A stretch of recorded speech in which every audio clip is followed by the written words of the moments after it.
안녕하세요.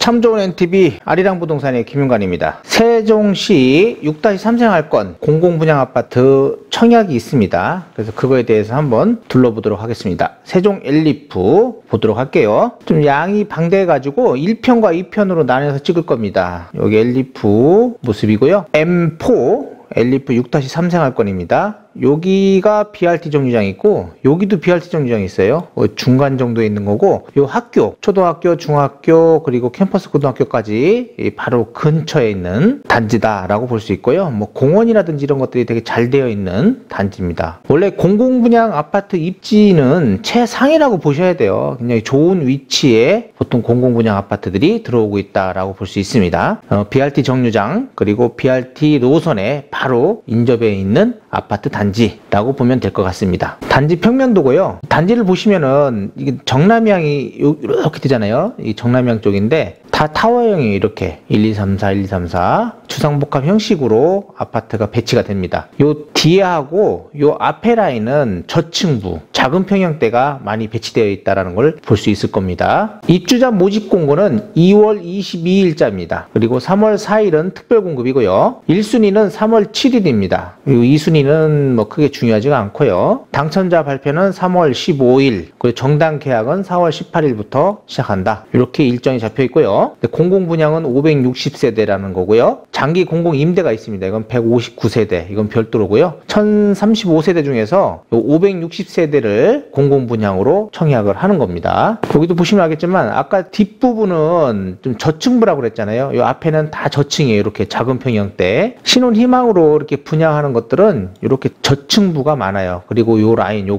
라인들은 다 좀 높고요. 다 저층부 아파트다라고 보시면 될 것 같습니다. 주로 중간에 있는 이런 타워형 아파트들이 중간 배치되는 아파트다라고 보시면 되겠네요. 공공분양은요 74A 타입으로 328세대가 있고요. 요 중앙부에 주로 배치되어 있고요. 투베이 형식이에요. 다 이렇게 타워형이잖아요. 주상복합 형식으로. 그렇기 때문에 전부 투베이 구조로 되어 있습니다. 여기 안방에 보면 드레스룸. 이 드레스룸인데 굉장히 크게 되어 있다. 74 타입 치고 넓게 되어 있고요. 팬트리도 현관 팬트리 있고 욕실 2개 그리고 방 이렇게 이제 남향 바라보는 곳도 있을 테고요. 서양 바라보는 거, 뭐 동양 바라보는 거, 쭉 북향 바라보는 거 이런 형식으로 되어 있을 거예요. 84A 타입입니다. 요게 다 이쪽에 있네요. 이쪽은 어떻게 돼요? 이 뒤죠. 북향. 이 안방은 주로 북쪽에 배치되어 있는 거예요. 이렇게 되어 있는 거잖아요. 이렇게 지금 이런 식으로 배치되어 있다라고 보셔야 될 것 같아요. 북동쪽 방향으로 되어 있다. 84B 타입입니다. 요거는 그래도 남쪽으로 바라보는 거예요. 요게 좀 좋겠죠. 116세대입니다. 이거는 남쪽하고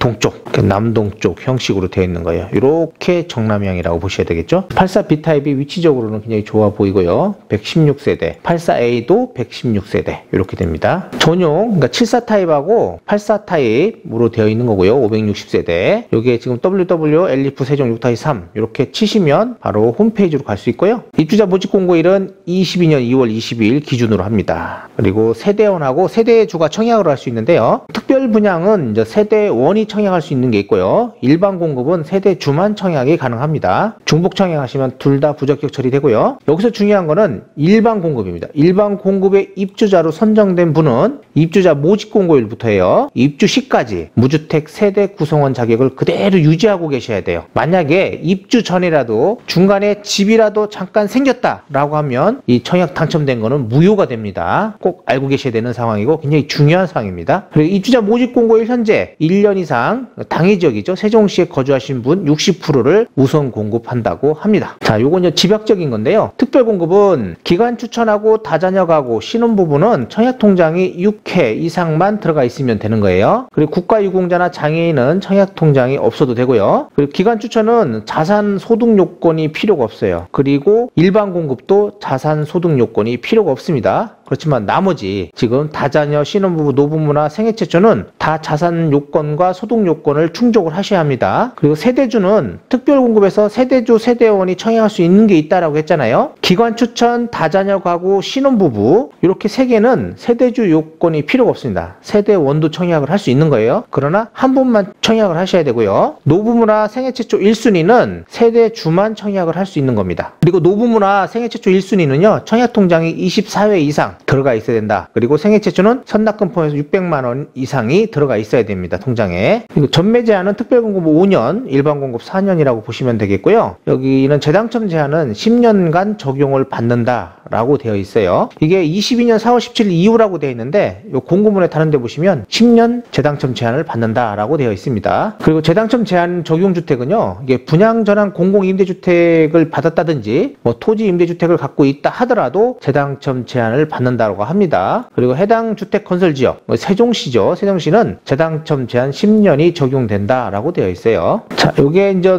몇 세대씩 청약을 하는지 알려주고 있는데 일반 공급은 74 타입이 50세대고요. 84AB는 17세대씩 있습니다. 여기서 당해 지역 60% 빼고요. 나머지가 기타 지역이라고 생각하시면 기타 지역 분들은 경쟁률이 굉장히 높다라고 보셔야 될 거예요. 그리고 입주는 2025년 1월 예정입니다. 560세대고요. 신혼부부하고요. 생애 최초의 세대수가 가장 많다라고 보시면 될 것 같습니다. 다자녀가 그렇고요. 이 노부모 부양은 당첨되기는 조금 더 유리해요. 유리한데 수량이 적어요. 자, 가격입니다. 공급 금액인데 74 타입은 4억대, 그리고 84 타입은 4억 7천 정도, 그리고 84B 타입은 4억 6천 정도고요. 마이너스 옵션도 있고요. 플러스 옵션도 있습니다. 그리고 중도금 대출은 이자 후불제 조건으로 한다고 합니다. 계약 시 10%고요. 중도금 60%인데 보통 40%죠. 그리고 나머지는 현찰 납부하셔야 될 것 같고요. 그리고 잔금이 30%입니다. 그리고 주택 도시기금이 이제 융자를 받을 수 있는데 요것도 뭐 되는 사람이 있고 안 되는 사람이 있을 것이다 라는 이야기들이 적혀 있습니다. 발코니 확장 금액인데요. 발코니 확장 금액은 계약 기간 내 신청을 하셔야 된다고 합니다. 4월 18일부터 4월 24일 7일간 신청을 받고요. 여기 보면 74 타입은 700만원대, 84는 뭐 700만원대, 거의 700만원대네요. 그리고 이제 발코니 선택 확장 금액은 10%, 그리고 입주 시에 90% 납부하는 거고, 플러스 옵션도 마찬가지입니다. 입금하실 때는 이렇게 하면 된다라는 거고, 부적격으로 판명되는 소명기간 이후 환불 가능하고 환불 이자는 없다라고 되어 있어요. 이제 마이너스 옵션입니다. 마이너스 옵션 가격은 뭐 74 타입, 84 타입 이렇게 되어 있는데 지금 3천만 원대, 그리고 2,700만 원대고요. 마이너스 옵션 시 발코니를 확장을 했을 경우의 가격입니다. 이거는 그러니까 마이너스 옵션 선택하는데 확장을 하겠다라고 하면 이 가격을 납부하시면 된다고 합니다. 그리고 마이너스 옵션은 계약 시 선택 가능하고요. 계약 이후에는 취소가 불가능하다라고 되어 있습니다. 자, 이제 하나씩 좀 볼게요. 자, 우선 공급 물량 배정 기준은 세종시 지역에 60% 우선 공급한다라는 거고, 세종시에 1년 이상 거주를 하셨어야 됩니다. 해당 주택건설 지역 60%, 1년 이상 거주자, 그리고 기타 지역의 40%입니다. 요거는 이제 세종시 1년 미만자도 여기에 포함이 되어 있고요. 세종시 1년 이상 거주자 해당 주택건설 지역에 60% 우선 공급하잖아요. 근데 여기서 낙첨되신 분들이 있어요. 그분들은 여기에 다시 포함돼가지고 같이 경쟁을 한다라고 되어 있습니다. 자, 무주택 세대 구성원, 주택 소유 여부 판정 기준인데요. 여기 보면 노부모 분양 특별 공급을 신청하는 경우, 투기과열지구, 청약과열지구에서는 공급한 주택이 일반 공급 1순위, 생애 최초 특별 공급을 신청하는 경우 세대주만 가능하다. 이거는 노부모 부양, 일반 공급, 생애 최초는 세대주만 가능하다는 거고요. 세대 구성원 요건입니다. 주민등록표상에 있으면 다 같은 세대라고 보셔야 되는 거예요. 직계 존속이든 비속이든 주민등록 등본에 되어 있다라고 하면 같은 세대고요. 배우자가요, 세대가 분리된 경우 배우자가 속한 등본에 직계 존비속까지 전부 다 포함한다고 하니까 이거 주의하셔야 합니다. 되도록이면요, 그냥 주민등록상 맞춰놓는 게 좋아요. 청약하시기 전에. 이것도 마찬가지고, 무주택 세대 구성원은 주택 소유 여부, 자산, 소득, 중복 청약 및 재당첨 여부 등이 검증 대상하고 판단 기준이 된다라고 되어 있습니다. 이렇게 되어 있고, 여기 이제 2018년 12월 11일 개정된 건데요. 분양권하고 입주권을 소유한 경우도 주택을 소유한 거로 판단한다라고 되어 있어요. 그래서 분양권은 2018년 12월 11일 이후 이제 분양된 거, 공고 나서 분양이 당첨된 거라든지 취득한 것들은 전부 다 주택으로 본다라고 보시면 될 것 같아요. 자, 주택을 소유하지 아니한 것으로 인정하는 경우가 있는데요. 그래서 중요한 거는 뭐 다른 건 크게 중요한 게 없고요. 요거 보시면 만 60세 이상의 직계존속, 그러니까 배우자의 직계존속을 포함해서요, 주택을 소유하고 있는 경우에는 주택을 없는 것으로 한다고 합니다. 그리고 단 노부모 부양 특별공급에서는 안 된다고 하고요. 그리고 일반 공급자의 입주자로 선정된 분은 입주 시까지 무주택 세대 구성을 유지해야 한다. 아까 이야기한 거죠. 여기 이제 주택 20제곱미터 이하의 주택 분양권, 요건 한 채만 있을 경우에만 제외시켜주는 거고요. 2개 이상 있을 경우는 제외가 안 된다. 상속으로 공유지분을 받았을 때는 3개월 이내에 처분했을 경우에는 주택을 없는 걸로 보겠다. 부적격자로 처리 안 하겠다라는 소리입니다. 여기서는 이게 참 중요해요. 이게 자산 보유 기준. 그래서 다자녀 신혼부부 생애 최초 노부모 특별공급 신청자는 자산하고 소득을 본다고 했어요. 그래서 부동산하고 건물 토지 합쳐서 이렇게 지금 2억 되죠. 2억 1,500 정도 되는 거고요. 자동차는 3,400만 원 요 정도 밑으로 가야 된다는 겁니다. 이거 뭐 다 중고차 가격 시세 뭐 이런 시세로 판단하신다고 보면 될 것 같아요. 자산 보유 기준 이거 똑같은 얘기고요. 여기는 이제 배우자 세대가 분리된 경우는 배우자하고 뭐 직계 존비속까지 전부 다 포함해서 자산 보유 기준을 본다라는 겁니다. 특별공급에서 그러는 거고요. 금방 봤던 거 그 금액입니다. 요거는 이제 보건복지부 장관이 정하는 차량 기준가액이라고 하니까 요거 참고하시면 될 것 같습니다. 자, 소득 기준도 마찬가지예요. 똑같이 다자녀 노부모 부양 생애 최초 신혼부부 특별공급 신청자는 소득 기준도 본다. 다자녀 가구나 노부모 부양은 월평균 소득 금액의 120% 여기 지금 나와 있는 금액 기준으로 하시면 되고요. 생애 최초 우선 공급은 70% 30% 나뉘는데요. 보통 70% 안에 들어가시려면 월평균 소득 금액의 100%로 들어가셔야 되고요. 신혼부부도 마찬가지예요. 우선 공급 자녀 공급인데 우선 공급이 있을 경우에는 요 100% 월평균 소득 금액 100% 안에 들어가는 것이 우선 공급 안에 들어갈 수 있다. 그리고 자녀 공급 30%가 있다라는 거고요. 배우자가 소득이 있는 경우란 배우자가 근로소득 또는 사업소득이 있는 맞벌이를 말하는 겁니다. 가구 원수 산정 기준인데 이거는 공급 신청자 및 무주택 세대 구성원 전원의 수를 의미하는 거예요. 가구. 그러니까 소득도 마찬가지고 가구도 마찬가지입니다. 가구 원수 할 때 신혼부부나 다자녀 특별공급은요. 무주택 세대 구성원에 해당하는 자 전원, 그러니까 주민등록표상에 등재되어 있는 사람 전원을 이야기하는 거고요. 생애 최초 특별공급은요. 직계존속, 그러니까 배우자의 직계존속 포함해가지고요. 주택공급 신청자 또는 주택공급 신청자의 배우자와 1년 이상 같은 주민등록상에 등재되어 있는 경우에만 가구 원수에 포함한다고 합니다. 생애 최초는. 노부모 부양은 피부양자 및 피부양자 배우자를 포함해가지고 노부모 부양 특별공급에 된다. 그리고 가구당 월평균 소득 산정 기준할 때는요. 무주택 세대 구성원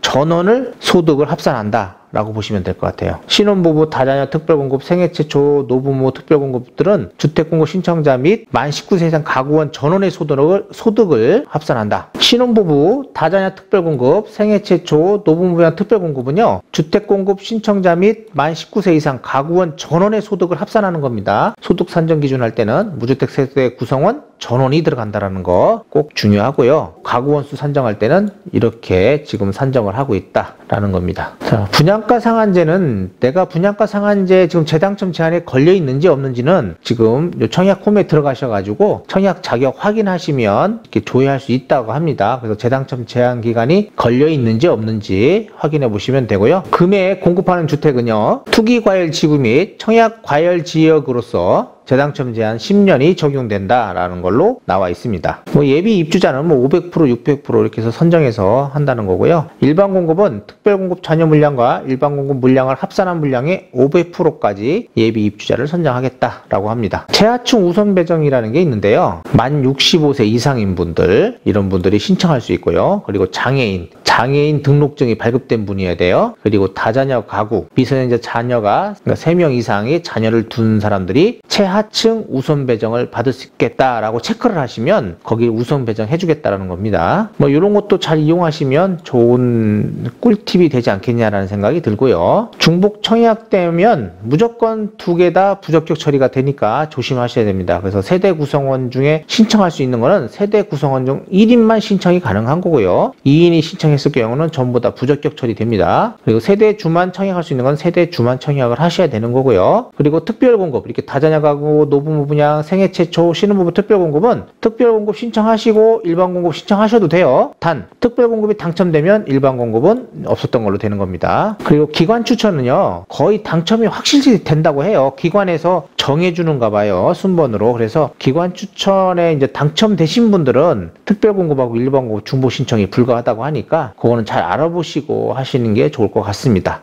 청약에 관한 일반적인 내용을 제가 말씀드렸고요. 다자녀, 노부모, 생애 최초, 신혼부부 이거를 하나하나는 2부에서 말씀드리도록 하겠습니다. 그래서 기본적인 건 여기서 보시고요. 각 하나하나 일반 공급이라든지 기관 추천, 특별 공급 이런 것들은 2부에서 아마 세밀하게 분석해 드릴 테니까 2부에서 보시기 바랍니다. 구독, 좋아요, 알림 설정 부탁드리고 2부에서 뵙겠습니다. 감사합니다.